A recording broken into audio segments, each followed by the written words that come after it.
Another thing I love about Japan, particularly in view of my grey hair, how they care for the old trees. You see these beautiful old trees, these old sakuras and cherry trees in particular, and they're propped up here with a stick, and they're not allowed to die. They're reverenced because of the age and greatly respected.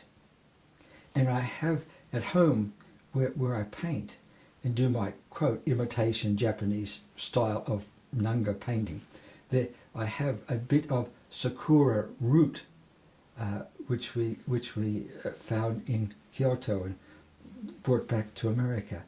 And I look at that and I say that's somehow Japan as well, the worship of the cherry blossoms. You've been there in the cherry blossom season. It's just, isn't it, to see these people out there just on lawns everywhere with the cherry blossoms, and all the haikus and poems and stories about the cherry blossoms, and there's all of life in all of that.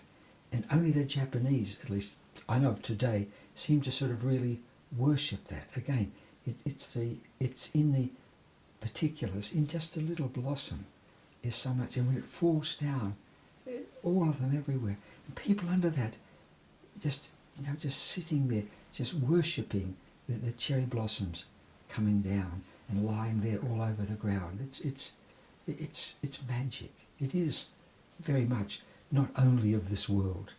And what it's sort of saying is behind all of this apparently mundane, there's something else. There is a philosophy. Philosophy, to me, is not something you can put into words. You can put an idea into words. But the real philosophy, again, is metaverbal. It's beyond words. I know I've read a lot of Socrates, and I can recite to you all of Socrates' ideas. But his philosophy, we don't quite know. We know it's there. We know he had it, but we don't quite know what it was. We don't quite know. I mean, think of his death, for example. What was, we could talk for hours about that. What was behind it? What drove him? What caused him to have to go that way? What was that underlying philosophy? And that's what I sense most about Japan, as I sense about ancient China, for example, or ancient India. There is a philosophy, not in words, but you think of these people.